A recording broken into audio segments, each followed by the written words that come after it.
You look great. 1, 2, 3. There we go. Hi, and welcome to Speaking of Us, a podcast where we explore what language teaches us about who we are and where we come from. I'm Kristen Chernishoff, and I'm here today with my co-host, Daniel Beaugray-Udell. And today, on our first episode, we have our first guest. Daniel, would you like to introduce her?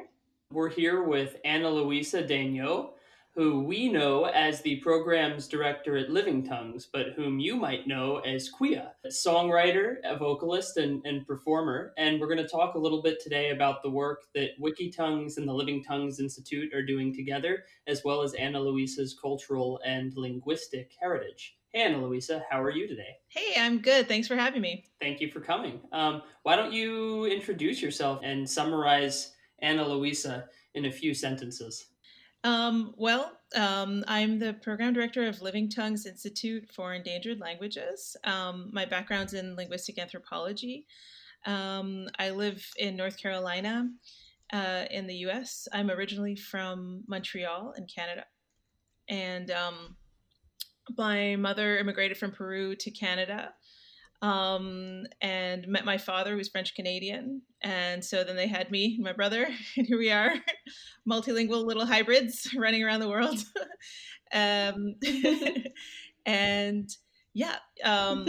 With Living Tongues, we've been doing some great collaborations with Wikitongues. And it's a pleasure to work with both of you on some collaborative projects. It's really great, and it's nice to be here. Could you tell us a little bit about the Living Tongues Institute for the Uninitiated?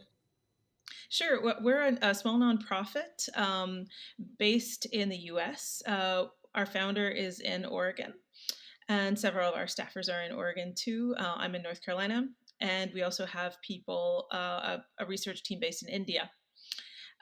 We document endangered languages.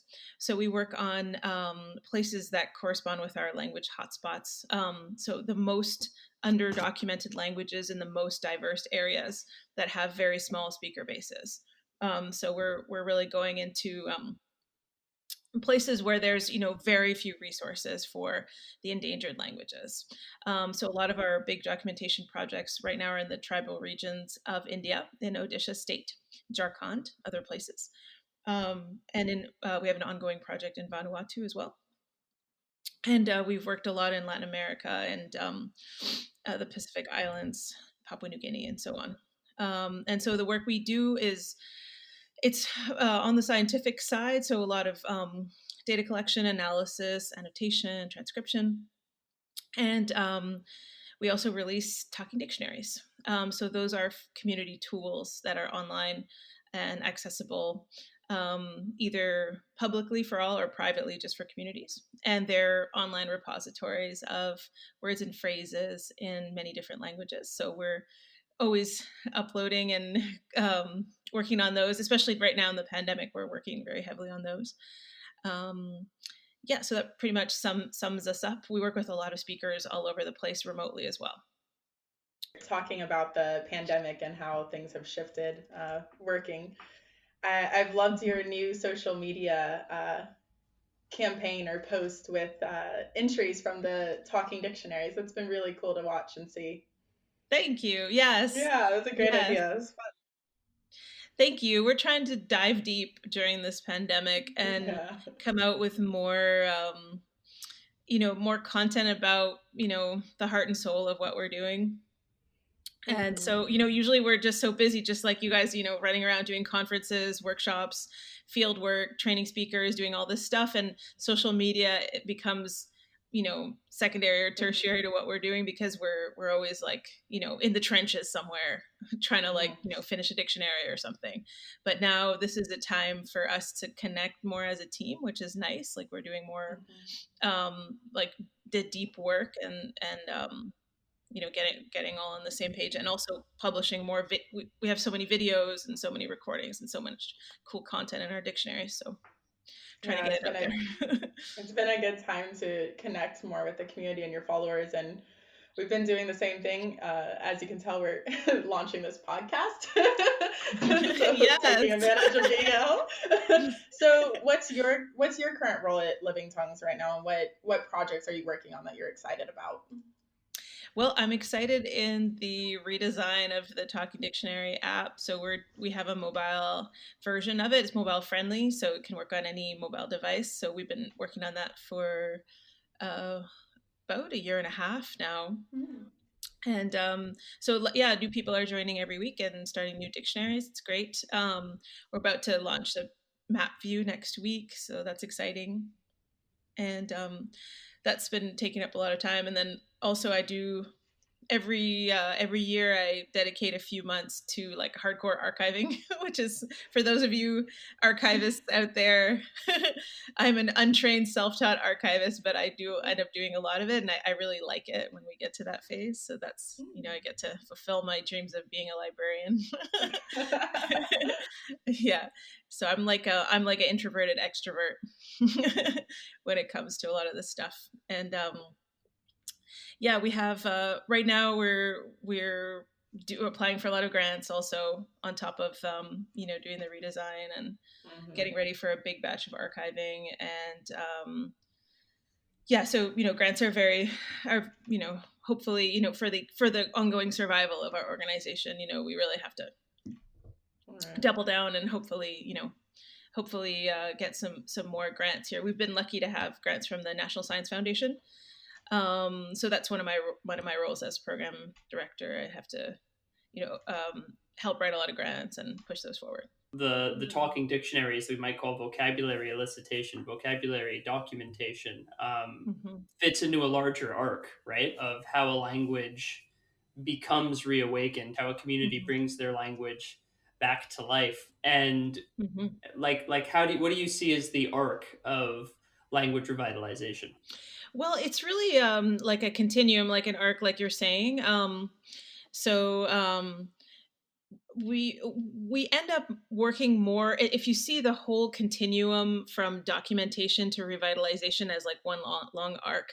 We tend to be more in the documentation side, so the beginning, early foundation stages of getting all the bare bones of the language recorded. So not just vocabulary, but also lots and lots of phrases for grammar. Understanding word order is very important. Understanding how everything works systematically. What are the rules of the language? Those are really important factors that people will need in the future when they're revitalizing the language. So I like to take the long view on what we're doing.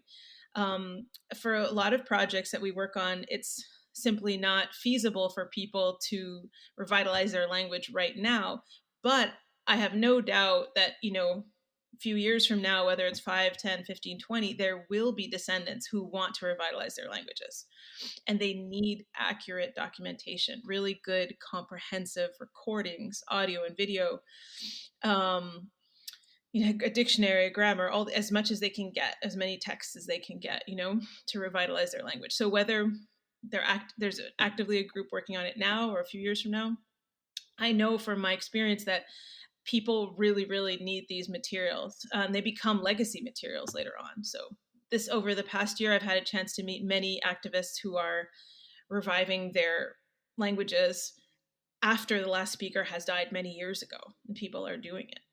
So that's the future. That's what's going to happen too. So that I try to maintain that view every day when I'm doing a tedious spreadsheet for 12 hours straight. I'm like, someone's going to need this down the road. Yeah, so that's it's so in terms of the arc, the getting the documentation and understanding the language, it's phonetics, it's phonology, morphology, syntax, all of these things are very important. And then also we fully support if there are revitalization plans underway, like community-led revitalization plans. We often participate in those too at Living Tongues. So whatever the project requires, whatever the local stakeholders want, like we try to support them if we can, financially. So whether it's training or equipment, or in some cases, they need printers to print stuff, we try to support them with a budget from our grant. So it usually comes down to training, to use, digital software, and brainstorming on how to create visibility for the language. So we offer all those things too. Could you tell us a story from a language revitalization that has inspired you in the past 6 months? Oh, okay. So there, I discovered from it from YouTube. I discovered there is a language activist that I was in touch with just a couple weeks ago who I'd like to work with in more detail. There's a young man named Kayuk. He's in Chile, and he's reviving the Selknam language. So I think it would be brilliant. I was been telling him about the talking dictionary, so he can create the first ever Selknam talking dictionary. That's something that really warms my heart in a big way, even though we haven't started the project yet.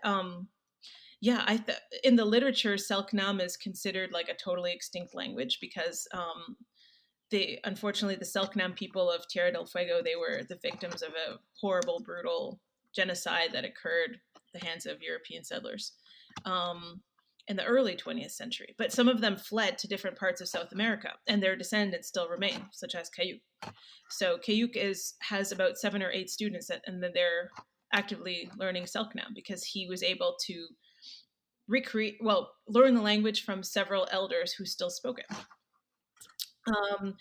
So yeah, that's when I realized that there's people actively working on Selknam. That really struck me because I'm just so fascinated by Selknam art and the historical accounts of their life and everything. If you ever have a chance to look it up, it's really amazing. They have some of the most amazing artwork I've ever seen in my life.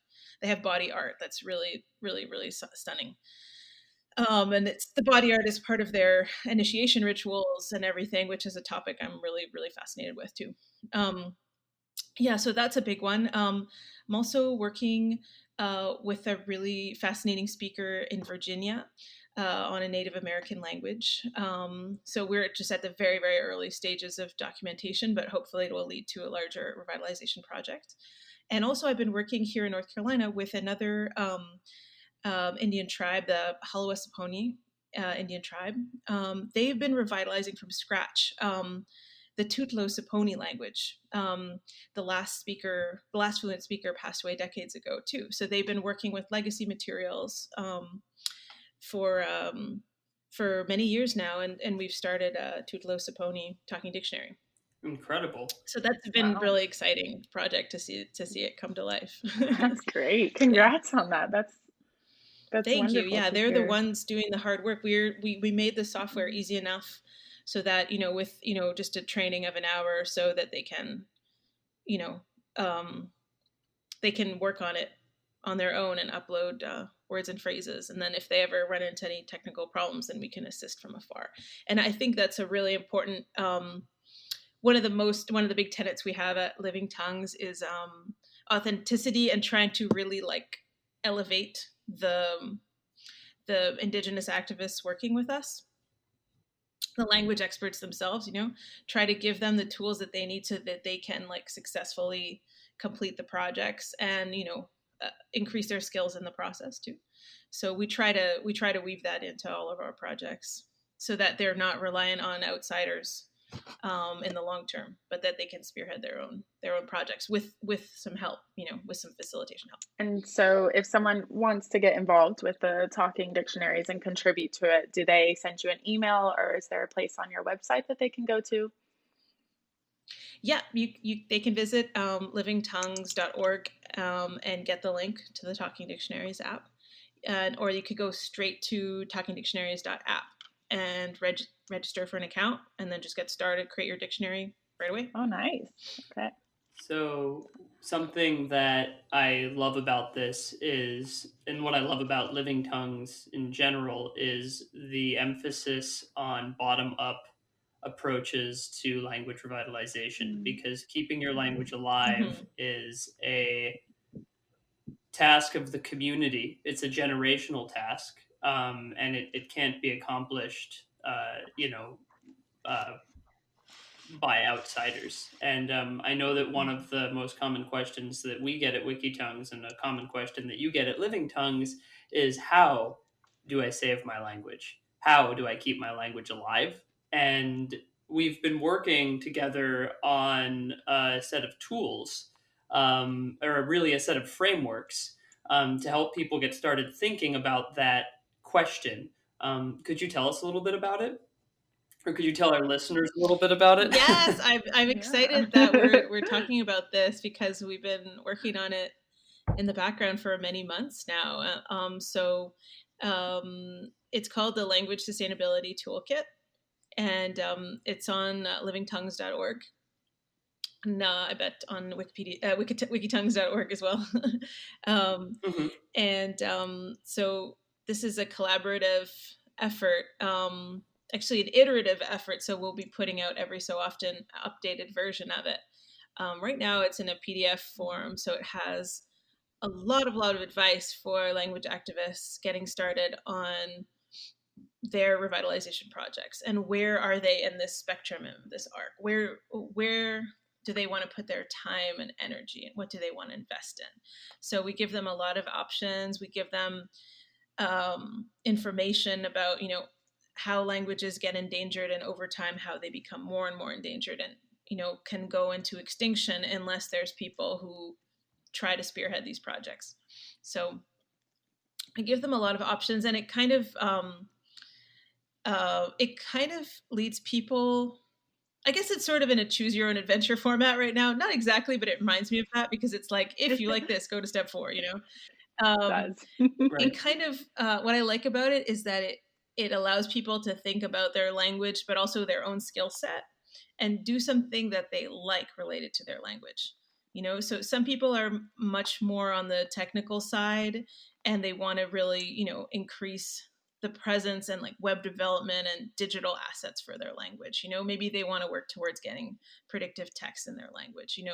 That's a whole long beautiful path that you could take. If you have that in mind, then we try to put some resources there for those people.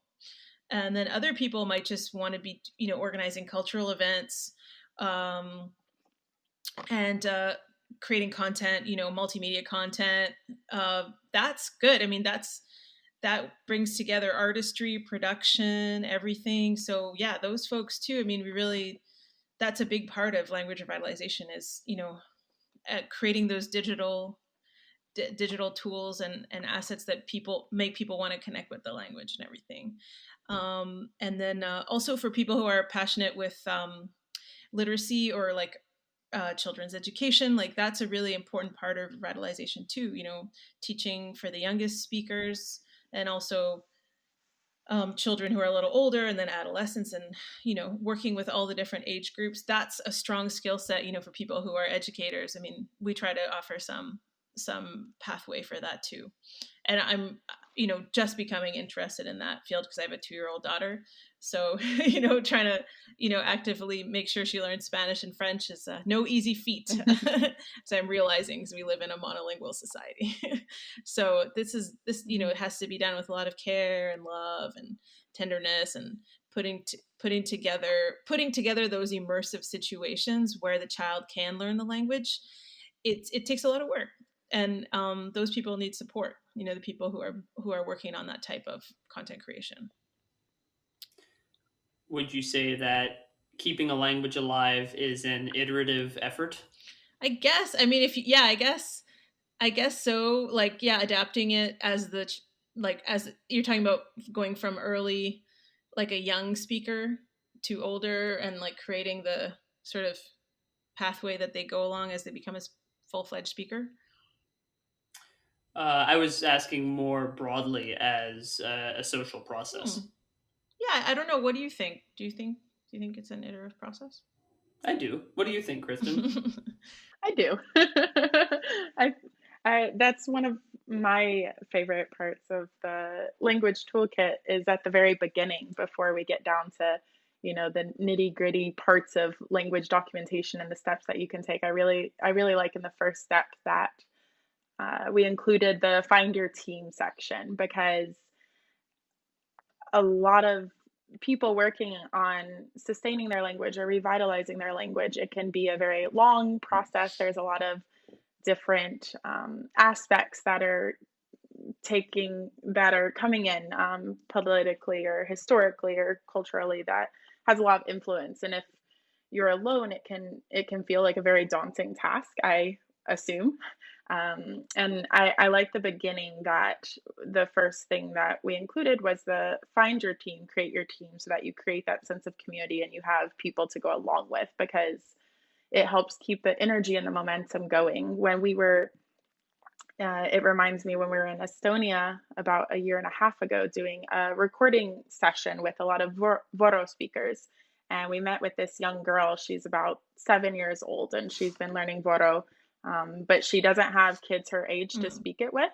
And that's the one thing that she really wanted. Like, she spoke with her dad, but she said many times that she wanted kids to speak with, and she wanted to find like a community of people to speak with. And we talked about publishing children's books and ebooks and things like that so she could find other kids to share that with, and she just wanted a community to be a part of. So hearing stories like that and working with people like that, especially younger generation, as you spoke of the young man in Chile, and when I'm thinking of her in Estonia, the young girl, that adds to me that this is an iterative effort and that it's something that's passed along through the communities.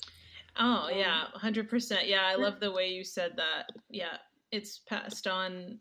I mean, it's really amazing actually when you think about it. If you think about like the chain, the chain of transmission of a language and how it evolves over time. Sometimes I just get lost thinking about that. It's like how you're creating like this lifeline for the language, like each speaker who takes the time to teach that language to someone else, especially if it's a language that's so discriminated against, or there's a lot of internalized shame associated with that language. Like, it's almost like an act of resistance or an act of defiance to actually pass down that language in some cases. So someone told me about the term grandma babies this week. Have you ever heard of that term, grandma babies? No. Is that someone who No. learns the language, or who is raised by their grandparents? Really? Yes, I think so. Yeah, and it's a term in the Native American communities when, Ah. in some cases in the U.S. and Canada, there was the residential schools were very, very, very strict about bringing in these children and ripping them away from their families, and it Right. created this really this basically a fragmentation, and not just of the language, but of the people's connection with the landscape and their knowledge of the place of survival. So in cutting off all those children from their families, they were essentially, they're not only culturally assimilating them, but they're like molding them into like the settler mentality. And language was a part of that because they were forbidden from speaking their languages.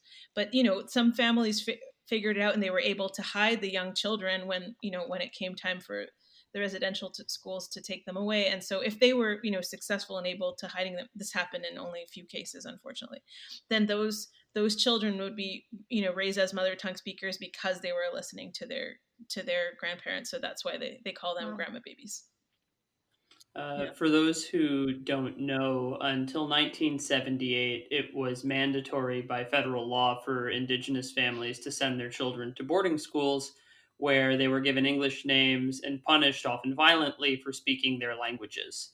This was not unique to the US. There was a very similar program in place in Canada, in Australia, in Finland for Indigenous Sami people. And then there have been, in virtually every country, similar policies of forced assimilation, Yeah. and that's important to acknowledge. One thing that I find really Mm-hmm. interesting is, a lot of us, I think, have gaps between our grandparents and our parents, right? Like, it was definitely my grandparents who spoke Yiddish, and my dad didn't, and so I didn't learn it. A few years ago, I was in Peru and I met a guy whose grandparents spoke Quechua.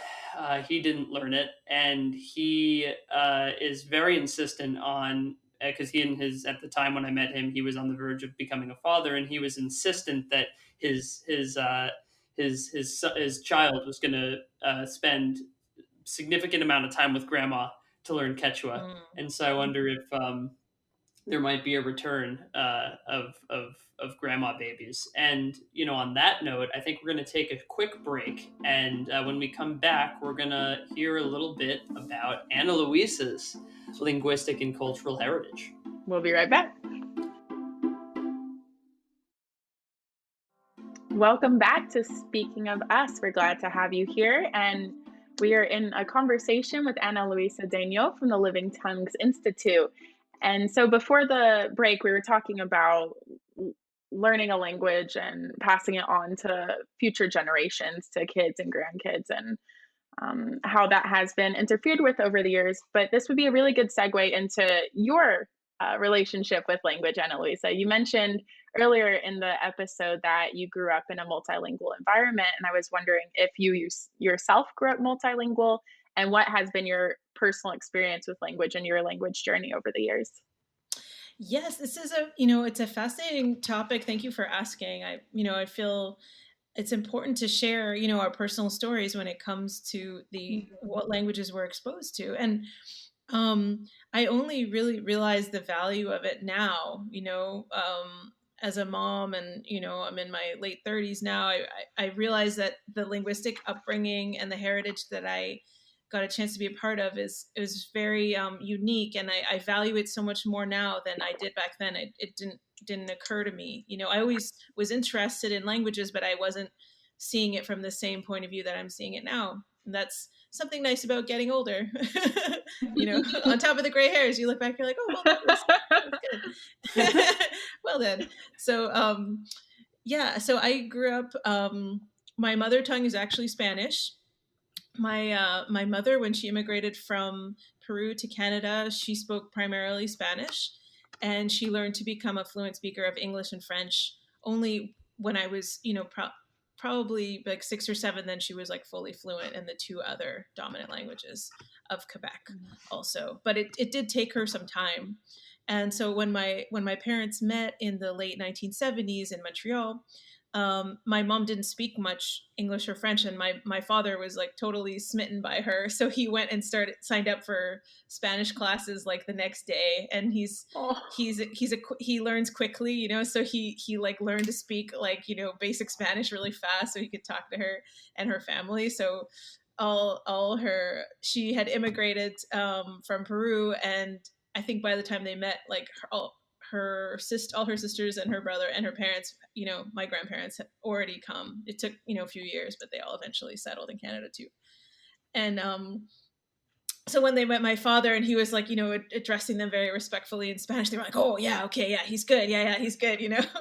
So it's that kind of that participation, that he went the extra mile for her, So that's I always thought that was a cute story. And in my household growing up, we primarily spoke Spanish until my brother went to kindergarten, and we lived in an English-speaking neighborhood in Montreal. Most of the island, it's hard to say. It's very the linguistic landscape of Montreal is always kind of like shifting. It's a very from a linguistic perspective, it's a very interesting bilingual place. But the neighborhood we grew up in, NDG, Notre Dame de Grâce, at the time was primarily English, and so we had English schools nearby and everything. So my brother went to kindergarten in English, and he came back speaking English overnight.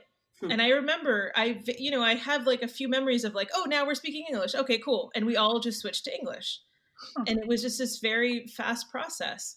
And then I went to kindergarten in English too. Although no, there was an interim period because we spoke mostly Spanish at home, some English, and a little bit of French, but not that much. We only spoke French when my father's father, who's like 14 generations Québecois, who's like, they call that Québecois pur laine, like the pure wool. It's an expression that's just like, you're really white. Yeah, but I don't know exactly the etymology that expression, but anyways, anyway, so my grandfather's super pur laine and really like, for the separation of Quebec from Canada and at the time, and so when he would come visit, we would speak French, but he also spoke English too. So we kind of had this fluid like code switching going back and forth. But that's usually the only time when I heard that much French was with him, his wife, and then also my paternal grandmother too spoke French and English, but primarily English at the time. So it wasn't a straightforward language situation. Everyone was, multilingual, and depending on who was there, who was present in the family gathering or not, we would sort of prioritize one language or another depending on who we knew didn't understand that language. And that situation is still happening now, which I will tell you more about with my husband, he's a primarily English speaker. So they have to, they're trying to accommodate him. Yeah. And so, then I ended up, switching to, I did a year in daycare, but they put me in a French daycare, like the year before kindergarten, because they really wanted to make sure I learned more French, because I was rejecting it. So, like they would try to sing songs and read stories to me in French, and my brother and I were, we would just rebel, right? So they put me in this French daycare, and I have this very strong memories of feeling alienated and feeling different and feeling like an outsider because no one there spoke English or Spanish. So I kind of internalized those feelings, but I only started remembering those more recently because my daughter feels the same when I bring her to a Spanish immersion play group that, before the pandemic, we went there every week for most of her life. And she would be pulling back a little because she understood, but she did feel she's like 90% herself when she's there because she's learning this other language, and at home we're primarily speaking English. So it's a healthy experience though for her, because it allows her to relate to people in a different way, and she does understand and she does produce some words, but it's a challenge for her, right? So anyways, I felt that way too in French daycare, and then when they plopped me in English kindergarten, then I felt a little bit more at ease. And then I went to school up till 5th grade in English, and then I was switched to a French-speaking school for 5th, 6th grade, and then all of high school. I went to a French-speaking school run by nuns. It was a private school, and I had to, increase my French skills really fast, but I was up for the challenge. And then it was during high school that we started learning in grade 7 Spanish as a second language. And then I realized that I understood and spoke everything perfectly, and I didn't realize I had like lost the skill. I had lost my own Spanish. And so when we started doing this Spanish as a second language twice a week, I was like, I know everything already, but I didn't know that I knew all these things. And then I had this really big thought process. I was about, I was pretty young, and I was like, I lost my language and I'm bringing it back. And then I started getting really excited. I was like, I'm not going to lose it. And then I would just talk to my relatives, talk to my grandmother in Spanish. And I would like tell my brother, I was like, you need to speak Spanish. Like, you're losing it. You haven't spoken Spanish in years. And so I would like make fun of him, and he would be like, he would understand everything, but only choose to respond in English 100% of the time. Whereas I made a conscious flip at that age, 12, 13, 14, to start speaking Spanish as much as possible with my own relatives so that I wouldn't lose it. And a lot of the other girls in my class, it was an all-girls school. A lot of them came from immigrant families too. So they were very conscious of keeping their own heritage language alive in their families too. And they all spoke fluent, Korean or Arabic or Spanish at home, and other languages too. So that was nice. It was like by the end of high school, I was like, fully fluent in all three. But, this, through my professional life, I've seen that it's a patchwork. I don't have like, I'm able to function professionally in all three languages, but it's not the same. I have like, since I never attended like full school in Spanish, I never went to school in a Latin American country or anything like that. My level of written Spanish is low, because I never, like, we were learning it as I was a fluent speaker, but I was never learning it in an academic setting that was like, high school Spanish. It was like, for second language learners. So yeah, my academic Spanish is not up to par. Right. But my written French is very good because I studied in French. And then I did my undergrad in English at McGill, and then I went to graduate school in French at University of Montreal, which is a totally French institution. So I was able to kind of like, I guess, create this sort of ladder of proficiency in all three in different ways. But I still find the lack, like since I didn't go to high school in English, there's a lot of like pop culture references or books or like random things that I was just never exposed to. So because I didn't read any of those books in high school. So still now, here living in the US, people are like, oh yeah, this book, referencing something. I'm like, I don't know what that is. It happens all the time. Yeah. So I'm just always like somehow an outsider and an insider, no matter which situation I go into. And I would always kind of like lament that situation. But now, being a linguistic anthropologist, that skill of being like included and alienated at the same time, that's a skill you need to like really embrace when you're an anthropologist, because you're always kind of on the outside looking in, but you're really like trying to celebrate what you see there and trying to understand it from a different lens. I could go on. That's beautiful. No, I mean that's a metaphor for life, isn't it? It's what you just described is empathy, and in a way, I think one of the most important reasons to keep linguistic diversity alive is that a multilingual world is a more empathetic world, a more humble world, a more patient world. Please go on if you want. I'm loving this story. Oh, thank you. Well, I'll just wrap it up with like fast forward to today. So now, I've lived in the US for almost 10 years, and it's been hard to not, have contact with my heritage languages as much as I used to. So like not having French in my daily life, it's really sad. Like I miss it a lot. I find myself, going to Spotify and listening to my friends' music from Quebec, just so I can hear my language, and also not hearing the same accent of Spanish that I was, used to growing up with, is the Peruvian way of speaking. And I also, so it just feels much more monolingual here. And, it is what it is. It's not to say that, I don't want to poo-poo English too much. Sure. I think English is a beautiful language, and we're doing this podcast in English. Like English is the lingua franca of our time, so it's good to be proficient in English. It creates opportunities, it creates communication, connection. So like, I hate to poo-poo English, right? But it does. I will poo-poo it never. We don't poo-poo English here.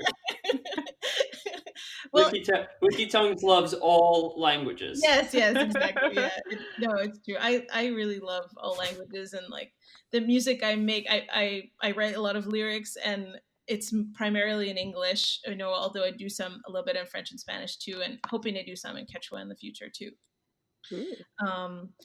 Yeah, but I'm still a very basic Quechua learner. So that's Quechua and Breton were the languages that my family lost. So on my father's side, his grandfather was once a fluent Breton speaker, and so they lost that when they immigrated to Canada. That's the side of his mother, who my grandmother's father had immigrated from France, and they were all fluent Breton speakers. And that, it's closely related to Cornish, actually. So there are a lot of Cornish materials that I could look up. There's some Breton as well. So that's, a whole thing that I would like to, at least learn some songs, And then on my mother's side, my grandparents grew up speaking Quechua, and my grandmother spoke Quechua and Aymara. But when she moved to Lima, which is the capital city of Peru, she dropped her Quechua and Aymara completely. Whereas, she had grown up as mother tongue Quechua speaker and spoke it actively every day until she was about 16. And then and also some Spanish she had, right? But then when she moved to the city, she just went straight to speaking Spanish all the time. And now, does not really identify with the Quechua language anymore, although she understands it. Sometimes I'll play recordings for her, or like news clips from Peru in Quechua, and she's like, yeah, you could tell she's listening and she understands, but she doesn't speak it. The only I only heard her say a few words to me in Quechua once when I was a kid. That's it. So you said that you're on the beginning stages or early on in your journey of learning Quechua. When did you start that? When did you decide to reclaim the language? I started in 2013. I attended a couple of Spanish classes in a rural suburb of Lima. I found a Cusco Quechua teacher.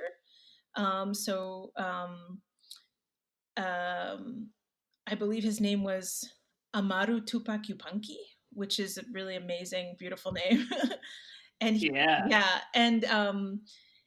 if I'm not mistaken, he was the first person to ever translate all of Don Quixote into Quechua. Oh. And so that was very interesting.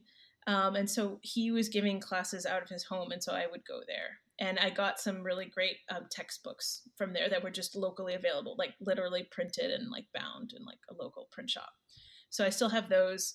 And then through his apprentice, who I became friends with, Mr. Yupanqui's apprentice was a woman named Judith Condori Gavilan. She's really amazing. She's a certified Quechua Chanca interpreter. And she's a young woman, and she works in translation and interpretation. That's my dog barking. Hey.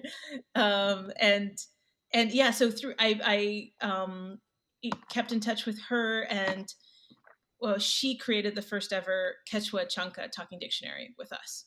So we were able to get some resources online, and that was back in 2013, 2014. So it's been a few years.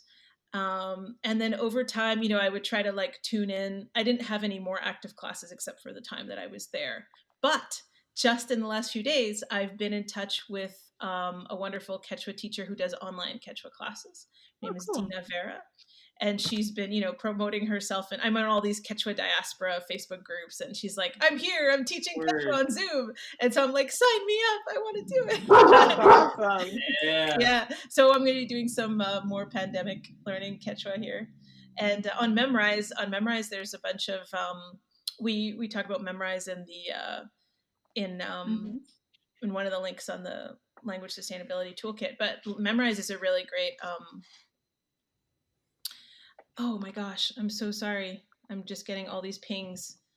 So there's a lot of Quechua resources on Memrise too. And so for all language learners, I encourage them to go on there. And I am so sorry. I am late for my next meeting. I didn't look at the time, and I hate to cut it off like this, but no worries. So thank you for your time. Texting me being mad that I didn't start the Zoom meeting, and I didn't even look. You need to go then. No worries. Yes, so sorry. No worries. Anna, how do you say thank you in Quechua? Yusupaiki. Yusupaiki. Or in other words, thank you for joining us here on Speaking of Us. My name is Daniel Boger-Udell. And I'm Kristen Scherenshoff, and thank you for joining us. Thanks for having me.